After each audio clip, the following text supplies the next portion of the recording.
नमस्कार मित्रों, मैं राघव अवस्थी आप सभी लोगों का डिसेंट स्टडी क्लासेस के यूट्यूब चैनल पर हार्दिक स्वागत करता हूं।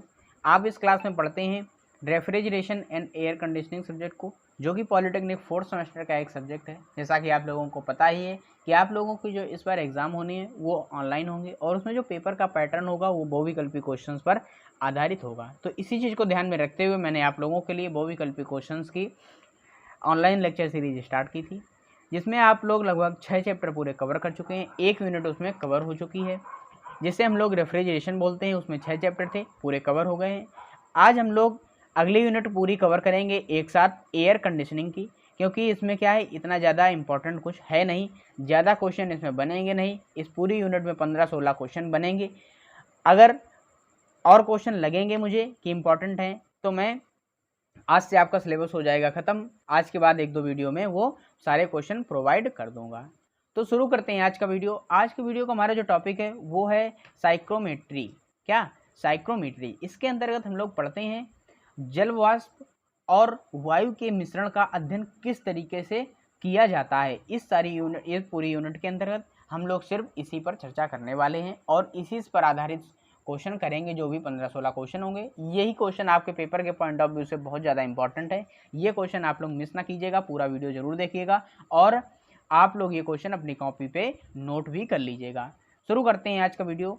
देखिए, आज की वीडियो का हमारा जो पहला क्वेश्चन है वो कह रहा है कि वायु व जल वाष्प के मिश्रण के गुणों का अध्ययन करना कहलाता है। तो मैंने आपको पहले ही बता दिया कि हमारा जो टॉपिक ही है वो है साइक्रोमेट्री। तो साइक्रोमेट्री के अंतर्गत हम लोग वायु व जल वाष्प के मिश्रण के गुणों का, इनका जब मिश्रण हम लोग बना देते हैं, इन दोनों को जब हम लोग मिला देते हैं, फिर उनके जो गुण आते हैं, उनकी जो प्रॉपर्टीज होती हैं, भौतिक गुण, रासायनिक गुण और जो भी गुण होते हैं, उनका अगर हम लोग अध्ययन कर रहे हैं तो वो अध्ययन हमारा कहलाता है साइक्रोमेट्री। ये साइक्रोमेट्री अध्ययन के अंतर्गत किया जाता है। तो एक नंबर का बी नंबर ऑप्शन बिल्कुल हो जाएगा करेक्ट। अब हम लोग देखते हैं अपना अगला क्वेश्चन। देखिए, क्वेश्चन कह रहा है कि वातानुकूलन का प्रयोग किया जाता है। जो आपका एयर कंडीशनर होता है उसका प्रयोग हम लोग क्यों करते हैं? तो वातानुकूलक का प्रयोग हम लोग 2 कार्यों के लिए करते हैं। एक तो सुखद वातावरण, अगर हमें कंफर्ट इन्वायरमेंट चाहिए, जैसे घरों में आप लोग कमरे में एसी लगाते हैं तो क्या है, वो सुखद वातावरण के लिए लगाते हैं कि आपका जो वातावरण है वो आपकी बॉडी के अनुकूल हो जाए, और अगर गर्मी है तो गर्मी ना लगे और अगर सर्दी है तो सर्दी ना लगे। जैसे गर्मी होती है तो एसी चला लेते हैं और अगर सर्दी होती है तो हीटर चला लेते हैं, जिससे आपका जो वातावरण है वो नॉर्मल टेम्परेचर पर बना रहता है, जो भी रूम टेम्परेचर होता है, और आपको आसानी हो जाती है वहाँ पर सर्वाइव करने में।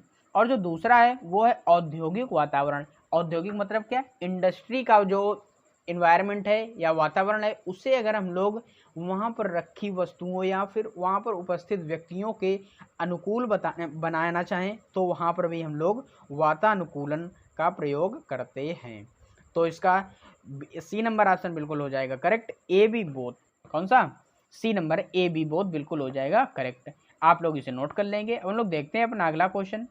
देखिए, क्वेश्चन कह रहा है कि सुखद वातानुकूलन को कितने भागों में बांटा गया है। जो आपके सुखद वातानुकूलन होते हैं, सुखद मतलब क्या?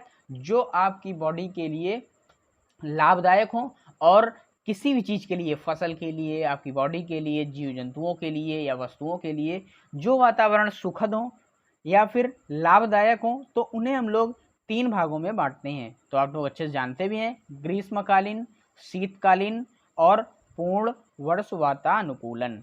तो ये तीनों भागों में बांटा गया है। तो इसका डी नंबर ऑप्शन सभी बिल्कुल हो जाएगा करेक्ट। 3 नंबर का डी नंबर ऑप्शन बिल्कुल सही है। अब लोग देखते हैं अपना अगला क्वेश्चन। देखिए, क्वेश्चन कह रहा है कि शुष्क वायु व जल वाष्प का मिश्रण होता है। जो आपकी शुष्क वायु होती है और अगर जल वाष्प का हम लोग मिश्रण ले लेते हैं तो उसे हम लोग नम वायु कहते हैं। नम वायु का मतलब क्या है कि कुछ ना कुछ पानी के कण हों वायु में। तो आप लोग ये समझ गए होंगे। और इसका अगर एग्जाम्पल समझना चाहें तो कूलर के आगे जब आप लोग बैठते हैं तो वायु के साथ में हल्के से पानी के कण आने लगते हैं, तो वो जो वायु आती है वो नम वाष्प होती है। तो 4 नंबर का बी नंबर बिल्कुल करेक्ट आंसर है। हम लोग देखते हैं अपना अगला क्वेश्चन। देखिए, क्वेश्चन कह रहा है कि जिस पर वायु में उपस्थित जल वाष्प का संघनन प्रारंभ होता है उस ताप को कहते हैं। तो हम लोग उस ताप को ओशांक तापमान कहते हैं। कौन सा तापमान? ओशांक तापमान कहते हैं। तो 5 नंबर का ए नंबर बिल्कुल करेक्ट हो जाएगा। हम लोग देखते हैं अपना अगला क्वेश्चन। देखिए क्वेश्चन क्या कह रहा है। क्वेश्चन कह रहा है कि वायुमंडलीय बैरोमीटर दाब होता है, जो आपका वायुमंडलीय बैरोमीटर दाब होता है वो कितना होता है। तो आपका जो वायुमंडलीय बैरोमीटर दाब होता है वो PA प्लस PV होता है। कितना होता है? PA प्लस PV होता है। तो इसका आंसर कौन सा सही हो जाएगा? इसका आंसर सही हो जाएगा बी नंबर बिल्कुल करेक्ट। हम लोग देखते हैं अपना अगला क्वेश्चन। देखिए क्वेश्चन अगला क्या कह रहा है, तो बी नंबर लगा लीजिएगा 6 नंबर का। अगला क्वेश्चन कह रहा है कि वह कौन सा उपकरण है जिसके द्वारा वायु के DVT व WBT ज्ञात किए जाते हैं। क्या चीज? वायु के DVT और WBT ज्ञात करने हो तो वह कौन सी विधि है जिसके द्वारा, या फिर कौन सा उपकरण है जिसके द्वारा इन्हें हम लोग ज्ञात करते हैं। तो हमारा जो उपकरण होता है वो होता है सलिंग साइक्रोमीटरी या फिर सलिंग साइक्रोमीटर। तो इसका 7 नंबर का सी नंबर ऑप्शन बिल्कुल करेक्ट हो जाएगा। आप लोग इसे नोट कर लीजिए। हम लोग देखते हैं अपना अगला क्वेश्चन। देखिए क्वेश्चन अगला क्या कह रहा है।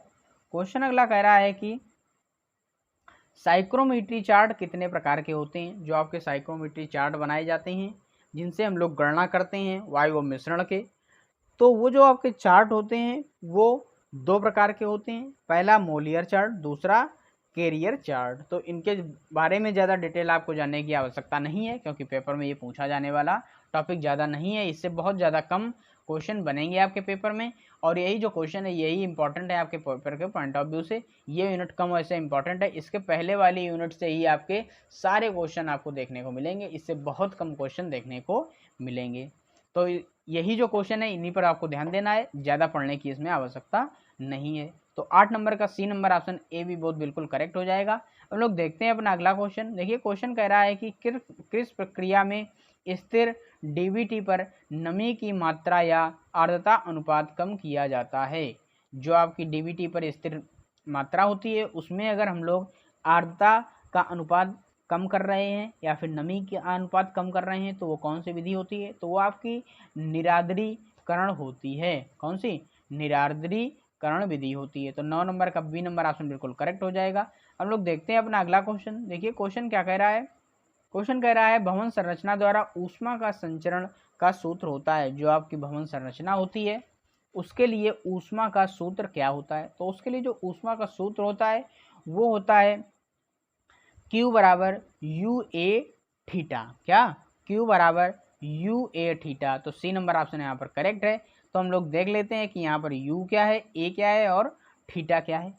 तो आपका जो U है वो है ऊष्मा स्थानांतरण गुणांक या फिर बोल सकते हैं हीट ट्रांसफर कॉफिशिएंट, और जो आपका A है, कैपिटल A है, वो है सतह का क्षेत्रफल या बोल सकते हैं सरफेस एरिया है, और जो आपका थीटा है या फाई भी यहाँ पर लिख सकते हैं तो वो होता है तापमान अंतर। क्या चीज? Temperature difference. तो 10 नंबर का सी नंबर ऑप्शन बिल्कुल करेक्ट है। आप लोग इसे नोट कर लेंगे। हम लोग देखते हैं अपना अगला क्वेश्चन। देखिए क्वेश्चन अगला क्या कह रहा है। क्वेश्चन अगला कह रहा है कि हाँ अब देखते हैं। क्वेश्चन अगला कह रहा है गुप्त ऊष्मा लोड किसके कारण होता है। जो आपका गुप्त ऊष्मा लोड होता है वो किसके कारण होता है। तो गुप्त ऊष्मा जो लोड होता है वो नमी के कारण होता है। नमी क्या है? कुछ ना कुछ वायु उसके जल के कण उपस्थित हों तो वहां पर नमी होती है। तो 11 नंबर का बी नंबर ऑप्शन बिल्कुल करेक्ट हो जाएगा। हम लोग देखते हैं अपना अगला क्वेश्चन। देखिए क्वेश्चन अगला कह रहा है कि गेय ऊष्मा गुणांक होता है। जो आपका गेय ऊष्मा होती है उसका गुणांक क्या होता है। तो गेय ऊष्मा का जो गुणांक होता है वो होता है थीटा एस अपान theta S plus theta L. क्या होता है?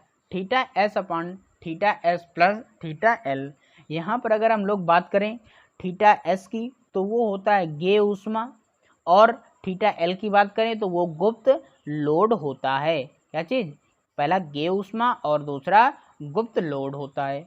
तो आप लोग ये एडिशनल में पॉइंट नोट भी कर लीजिएगा, और इसका 12 नंबर का बी नंबर ऑप्शन बिल्कुल करेक्ट हो जाएगा। हम लोग देखते हैं आज का अंतिम और लास्ट क्वेश्चन। देखिए क्वेश्चन क्या कह रहा है।